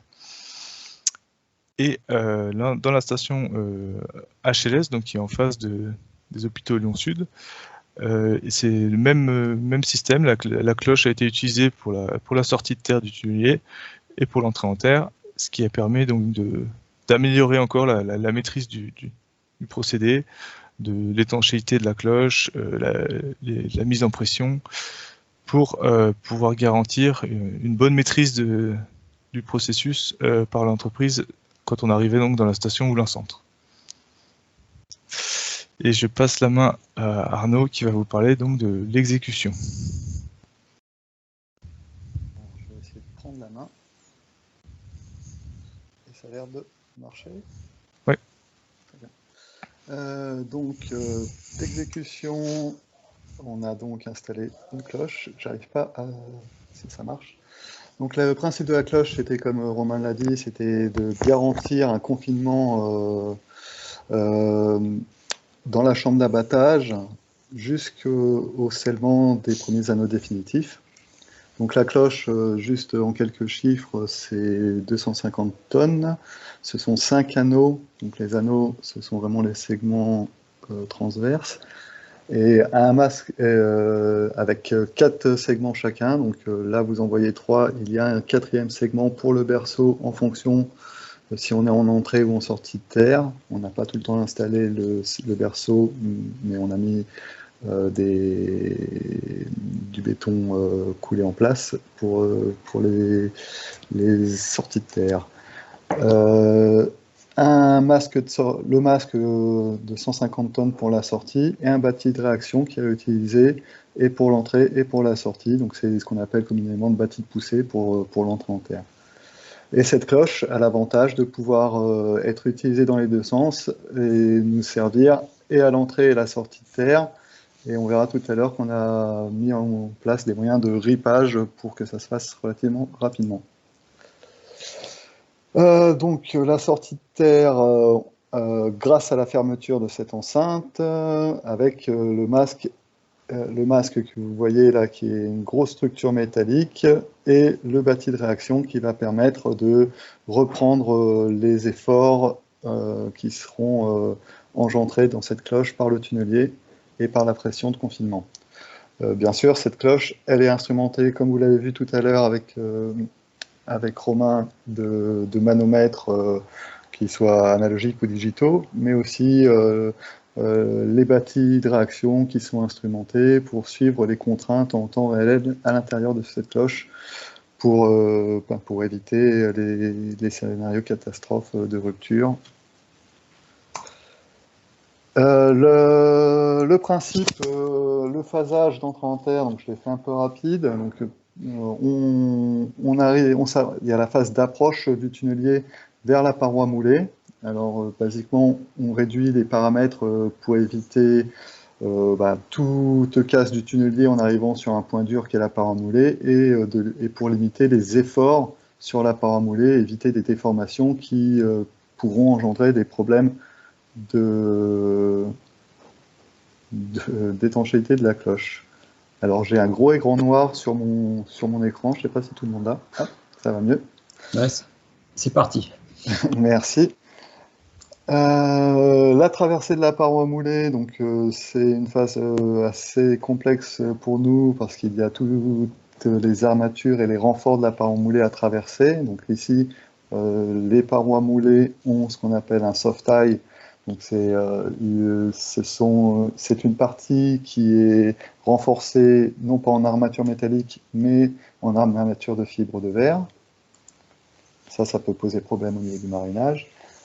Ensuite, l'avancée du tunnelier, donc du bouclier essentiellement et de la jupe jusqu'à la fin de la cloche. Et pendant cette dernière, c'est la traversée de la cloche, une injection de mortier actif qui est représenté en orange, afin de garantir un scellement efficace, et donc par clavage de ce mortier actif contre la paroi moulée. Avant d'ouvrir la cloche, bien sûr, on vérifie le scellement à travers les voussoirs et on vérifie qu'il n'y a pas d'arrivée d'eau intempestive. Et enfin, on peut découvrir le tunnelier. Donc on n'a pas de sortie spectaculaire comme on peut avoir quand il y a un bouchon où on voit le tunnelier qui sort et qui gratte la paroi. Là, on vient simplement ouvrir le couvercle et on vérifie que le tunnelier est bien là et qu'on est bien sorti dans le trou. Ensuite, on passe au ripage de la cloche. Donc, je vous ai dit, cette cloche a été conçue pour être réutilisable, mais pour une question de planning, il fallait qu'elle soit mobilisée rapidement de l'autre côté. Donc, on a développé un chariot de ripage qui vient, comme vous le voyez là, ce sont les éléments bleus sur le côté de la cloche qui viennent supporter sur deux rails préalablement installés, qui viennent reprendre le poids de la cloche, légèrement la surélever pour la transporter de l'ordre de 60 mètres de l'autre côté de la station et enfin être posée et on pourra donc redémarrer de l'autre côté. L'entrée en terre, donc c'est un principe assez similaire. Là, le bâti de poussée n'est pas présenté parce que c'est une coupe au centre, mais ça reste similaire. Il y a une mise en pression jusqu'à la pression de consigne. La pression de consigne pour passer la paroi, et donc la pression de consigne est relative au terrain qu'on va rencontrer de l'autre côté de la paroi. En d'autres mots, avant de passer la paroi, on est déjà en configuration, on est déjà sous pression avec le tunnelier. Une fois la paroi passée, le même principe, on avance jusqu'à ce que les anneaux définitifs soient posés et on effectue de la même manière un clavage avec le mortier actif et on vient confirmer le bon scellement avant de démobiliser la cloche. Alors on est à peu près là aujourd'hui, on vient de passer en dessous le Candide en début de semaine. Aujourd'hui on est à l'anneau 1187, donc vous voyez une vingtaine d'anneaux en plus. Et jusqu'à présent, on peut d'ores et déjà dire que ça s'est bien passé. Donc le Candide, comme je vous le disais, tout à l'heure, c'est un R+10 qui est situé à 2 mètres de la paroi moulée. Il y a seulement 13 mètres de couverture entre le tunnelier et le radier, dans une géologie complexe. Quand Romain vous parlait du problème de recovery dans les carottes, qui n'étaient pas des carottes soniques, donc les carottiers conventionnels, on a à peu près le même problème avec des carottiers soniques où certes les recoveries sont plus importantes, mais on voit vraiment que c'est un terrain complexe avec une très forte perméabilité, ce qui a rajouté un peu plus de challenge au démarrage en cloche dans un terrain avec des perméabilités qui pouvaient aller jusqu'à 10-2. Cette sortie de cloche, donc cette entrée en terre sous ce bâtiment critique, a pu se faire et on a pu ausculter en temps réel grâce à un extensomètre de forage avec 3 niveaux différents, un niveau à 5 mètres au-dessus du tunnelier. On a pu observer les déformations en profondeur et en surface, et les déformations étaient plutôt encourageantes, et on est de l'ordre du millimètre. On n'a pas dépassé le millimètre sur ces extensionnels de forage, donc très satisfaisant. Peut-être que je peux revenir en arrière si j'y arrive. Donc là, simplement pour vous montrer l'évolution de l'extensomètre de forage, au passage de la paroi, il n'a quasiment pas bougé. Une légère inflexion au passage sous l'extensomètre, et encore c'est très discutable, et un léger soulèvement de l'ordre du 10e de millimètre, merci au capteur très précis, au moment du remplissage du vide annulaire. Simplement pour conclure, les plus d'une cloche du point de vue de l'entrepreneur, c'est une vraie mitigation de l'aléa géologique. Donc on a vraiment pu à se poser de soucis par rapport au traitement du terrain. La mise en pression et le maintien de la pression pendant toute la phase transitoire. Donc une fois que la cloche est mise en pression, il y a vraiment très peu de chances qu'il y ait des fuites. Le contrôle de scellement avant ouverture. Ça nous permet vraiment de vérifier que tout s'est bien passé avant de retirer la pression de confinement dans la cloche. Enfin, les moins, ça reste une action qui doit se faire sur le chemin critique, qui a un coût, qui n'est pas moindre, et avec une problématique au niveau du passage de la paroi moulée avec les armatures de fibres de verre, qui sont un problème pour le marinage hydraulique dans le cadre de notre tunnelier, qui est un tunnelier à densité variable. L'avantage des phases d'apprentissage dont Romain nous a parlé, c'est qu'il a permis d'améliorer les quelques points faibles. Certes, on aurait certainement pu réussir ce démarrage si on n'avait jamais utilisé la cloche, mais on aurait eu beaucoup plus de problèmes à gérer à ce moment-là, comme des problèmes d'étanchéité au niveau du masque, de la virole, et pendant les montées en pression statique, et ce passage de fibres de verre que j'ai déjà évoqué, qu'on a pu améliorer, même s'il n'est pas complètement résolu pour ce dernier passage de paroi.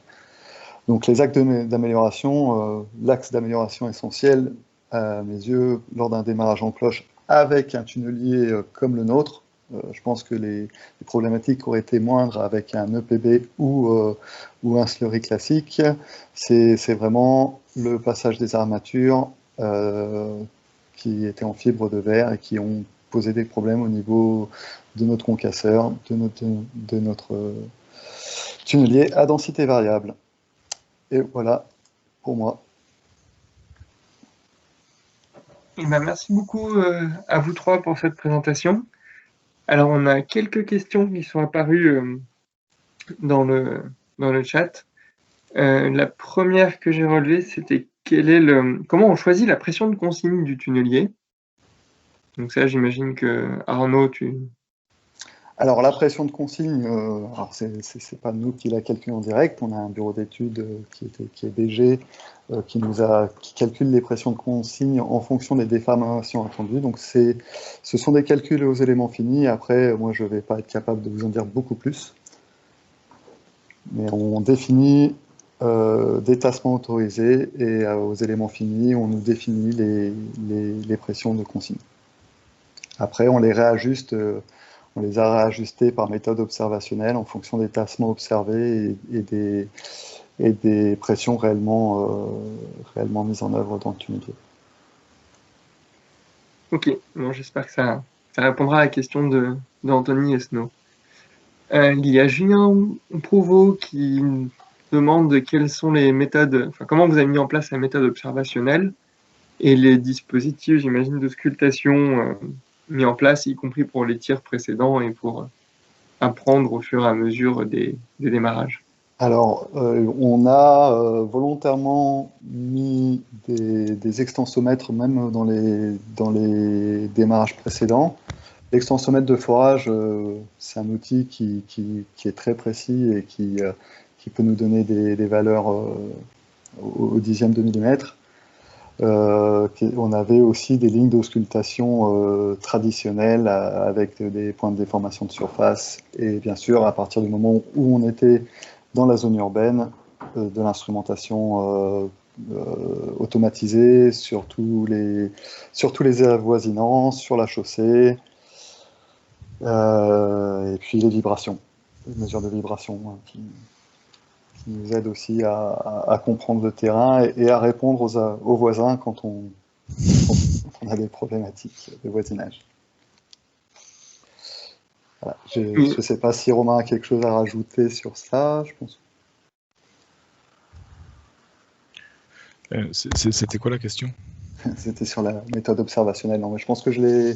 Non, bah, tu as bien résumé, oui, effectivement. Elle est encore... Enfin, on a utilisé ça en s'appuyant sur toutes les auscultations qui ont été mises en œuvre, les nivellements à l'axe, les théodolites automatiques, tout ça, enfin, toutes les auscultations ont permis de corriger le tir au fur et à mesure, quoi, ou d'adapter et d'optimiser. Voilà. J'ai une autre... Ok, merci beaucoup pour cette réponse. J'ai une question de Léa Baron que je me posais aussi. C'était quel est le mode de fondation du bâtiment R+10 qui est posé sur des argiles détendues? C'est une très bonne question. Je sais pas. On a eu un petit doute pendant un certain temps sur ce mode de fondation. C'est un radier. On en est convaincu maintenant. On en est certain maintenant. Alors pour l'histoire, pour la petite histoire, jusqu'au week-end dernier, on avait peur qu'il y ait des pieux qu'on n'avait pas trouvés. Ils étaient pas sur les plans, personne n'en avait connaissance. Les archives avaient fait des forages horizontaux depuis la station, on avait fait de la géodésie et compagnie pour voir, on n'avait rien vu. Physique, ouais. Mais en même temps, géophysique, oui, pardon. Et en même temps, un bâtiment comme ça de 10 étages, ça questionne, enfin le mode de fondation questionne avec un simple radier. Alors la dalle en béton armé était assez épaisse, mais quand même, il restait ce doute-là. Et il y a une procédure qui avait été mise au point avec la maîtrise d'œuvre et le groupement d'avancer, quand on arrivait en zone d'approche de pieux potentiels, d'avancer doucement et puis en cas de résistance, de vérifier si dans le marinage, s'il n'y avait pas un peu de métal qui aurait signifié que plutôt qu'un bloc dans le sous-sol, c'était les armatures d'un pieu. Voilà. Mais effectivement, on avait mis en place une rencontre embêtante. Tout un plan de contingence pour justement gérer ce potentiel problème. Et géophone dans la cave pour voir s'il y avait des vibrations plus importantes qu'attendues. Donc un véritable enjeu sur le bâtiment. J'ai une autre question de Paolo Fantini qui demande si l'entrée en terre du tunnelier a poussé à dimensionner la paroi moulée en fonction des contraintes amenées par le tunnelier. Et moi, je rajouterais une question sur quel est le sujet, la problématique des fibres de verre dans la paroi moulée pour le tunnelier. Romain, je te laisse répondre à la première, je réponds à la seconde. Les parois moulées, n'ont pas été enfin, c'est pas les pressions de confinement du tunnelier qui étaient dimensionnantes pour les parois moulées. D'accord. C'est la poussée des terres. C'était vraiment la poussée des terres et la présence des bâtis, et donc le besoin d'avoir, même pendant la réalisation des parois moulées, de ne pas faire de tassement non plus, quoi. Parce que ça arrive. On a des tassements, ils sont mesurés régulièrement en surface et sur les bâtis tout au long du tracé. On a des tassements extrêmement faibles et c'est vraiment remarquable de la part du groupement. On est de l'ordre de 2-3 mm de tassement dans des terrains très hétérogènes, très complexes, très perméables, comme le disait Arnaud. Si le groupement d'entreprise, lors de la négociation, nous avait promis des tassements comme ça, on les aurait mis dehors en disant que c'était des menteurs et qu'ils se moquaient de nous parce qu'on n'y croyait pas. Et franchement, il y a eu un gros travail de fait de la part d'Arnaud, notamment sur la qualité de la boue, sur la recherche de composants à rajouter à la boue pour pouvoir vraiment maintenir le confinement. Et le résultat est là. Et je pense que, enfin, moi, j'en profite pour les féliciter. Ça fonctionne très bien et effectivement on peut remercier Arnaud parce que je pense pas qu'on aurait réussi sans ça. Merci. La problématique des fibres, au passage de la paroi moulée. Donc nous on travaille avec un tunnelier à densité variable, donc pour pallier à la problématique des galets crus et des fortes perméabilités. Et ce qui nous permet d'utiliser une boue un peu magique, effectivement, pour maîtriser le confinement et les tassements. Donc, le tunnelier à densité variable, c'est un hybride entre le slurry et le PB, c'est-à-dire qu'il y a une vis sans fin qui permet l'extraction des matériaux, et en sortie de la vis sans fin, il y a une boîte de dilution avec un concasseur à mâchoire.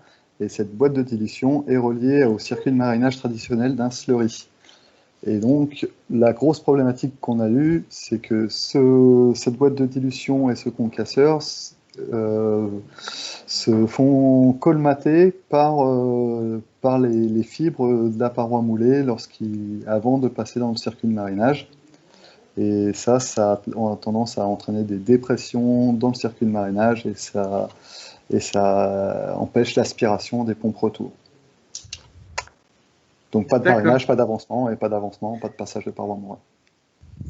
Et donc c'est un vrai problématique lié au tunnelier à densité variable. C'est un vrai stress. Est-ce que c'est seulement lié aux densités variables? Je me souviens que les fibres posent problème en slurry traditionnel, mais je n'ai pas souvenir que ça soit un problème aussi important et aussi impactant. D'accord, merci. Donc ça répond, j'imagine, à la question de Younes Essou Ali sur le traitement de la grande perméabilité des alluvions et des fronts mixtes qui sont rencontrés dans ces horizons entre du... Alors ça, on en fera la grande pub plus tard. On a déjà un papier qui est prévu pour l'AFTES 2020-21. On aura l'occasion d'en reparler. Alors, on a une question de Jacques Monet qui demande si des instrumentations ont été réalisées, ou si des mesures d'effort dans des fondations profondes de bâtiments ont été réalisées. Pas de fondation profonde autour de la station OCE. Ça arrive. Non. Heureusement pour nous.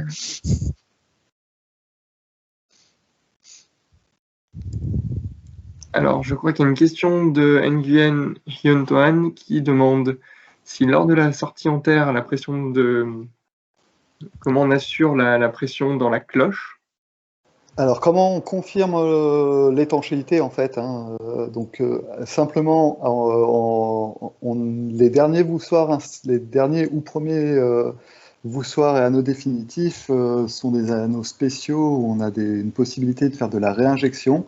Et à travers ces pipes de réinjection, on vient simplement forer à travers une vanne, au cas où il y ait de l'eau, et confirmer que le mortier est bien présent dans le vide annulaire, que le mortier est bien pris et qu'il n'y a pas d'arrivée d'eau à travers la vanne. Donc ça, on vérifie ça sur plusieurs anneaux et sur plusieurs, on va dire, cadrans du voussoir. D'accord. Et un deuxième point de Nguyen qui est sur du coup comment vous avez réussi à vous en sortir avec les fibres. Alors, le tunnelier à densité variable a ce qu'on appelle, pour remplacer la paroi plongeante d'un slurry classique, a ce qu'on appelle des elephant pipes. Donc, ce sont des tubes plongeants qui plongent dans la chambre à bulles et qui font communiquer la chambre à bulles avec la chambre d'abattage. Et on peut les fermer. Donc, on peut isoler le front et se mettre en mode EPB entre guillemets. On isole complètement le front de la chambre à bulles. Et on compense toute perte dans le terrain avec une conduite auxiliaire. Et en même temps, de l'autre côté, on isole par une trappe la sortie de la vis de la boîte de dilution. Une fois qu'on a fait ça, on peut intervenir dans le concasseur et nettoyer le concasseur à la main. Savoir que le concasseur, il fait 7 mètres cubes. Et ça, c'est un gros boulot. C'est un gros concasseur. C'est le plus gros.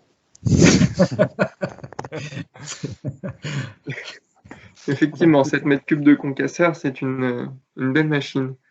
Il y a Léa Baron qui vous remercie et qui demande une petite précision sur la procédure rencontre de pieux, fondation profonde, pas anticipée.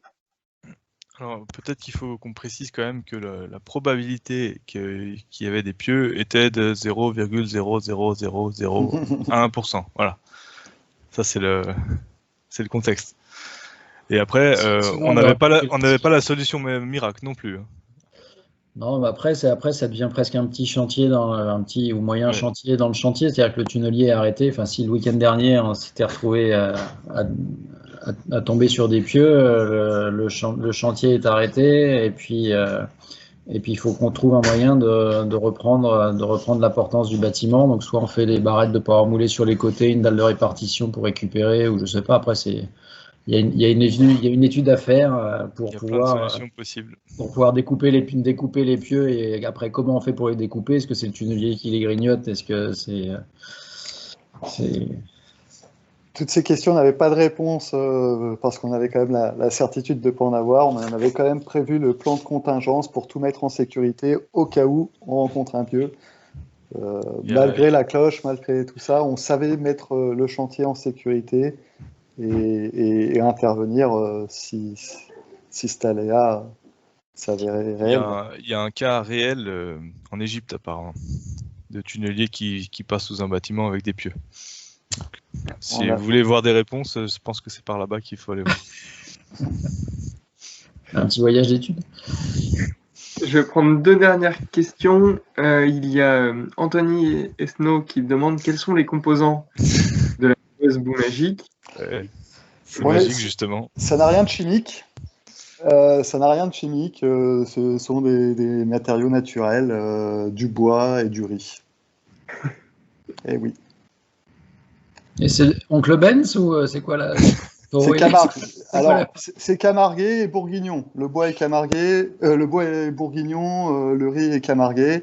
Donc on reste bien dans un esprit, comme on l'a toujours fait sur ce projet de développement durable et de réutilisation des matériaux. Donc on en parlera aussi plus tard. Hein. La réutilisation du marinage dans le tunnel, c'était aussi un grand succès pour nous.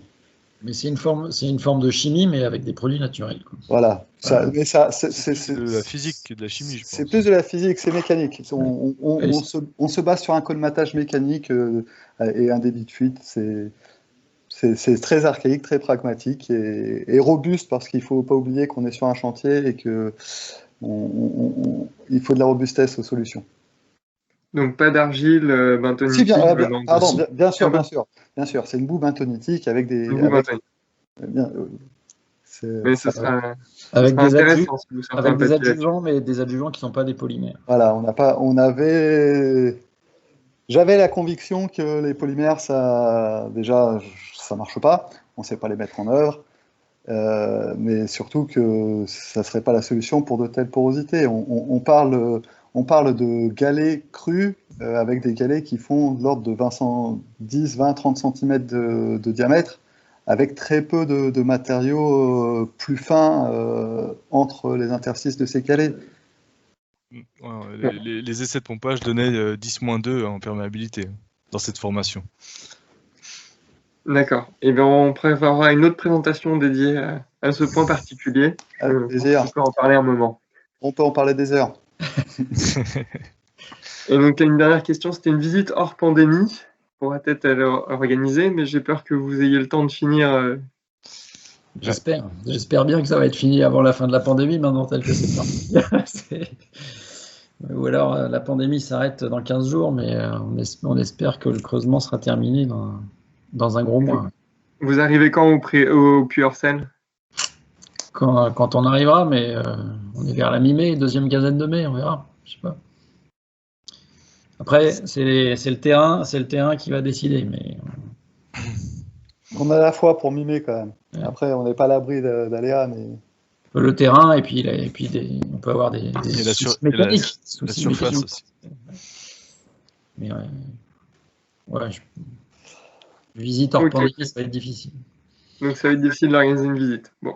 Mais après, on peut organiser une visite du tunnel, des ouvrages et tout ça plus tard, avec plaisir. Eh ben, merci. Je crois qu'il n'y a pas d'autres questions. À part quelques remarques sur le tunnelier risotto, faudra rebaptiser. Je vais y penser pour mettre une patente. Ouais, s'il n'y a pas d'autres questions, je crois qu'on a fait le tour. Et ben, merci beaucoup à tous les intervenants. Merci à tous pour cette belle présentation. Donc sur les 3 sujets. Hein. Je crois que tout le monde a fait le tour. On est encore combien? On est 51 encore. Donc, tout le monde est. Bonne partie est partie manger. Il y a pas mal. On était une centaine au début de la présentation. Je regarde si c'est une nouvelle question. Non, bah, on a des merci à tous de la part de tout le monde. Bah, merci Rodolphe. Merci à Arnaud et à Arnaud surtout. D'avoir présenté tout ça. Après ça, en un temps record, c'est admirable. Oui. Et donc on remercie encore Baptiste et Christian pour leur présentation juste avant. Et puis bah, bon appétit, merci encore une fois, merci à tous. Bonne fin de journée à tout le monde, bon week-end. Au revoir. Au revoir.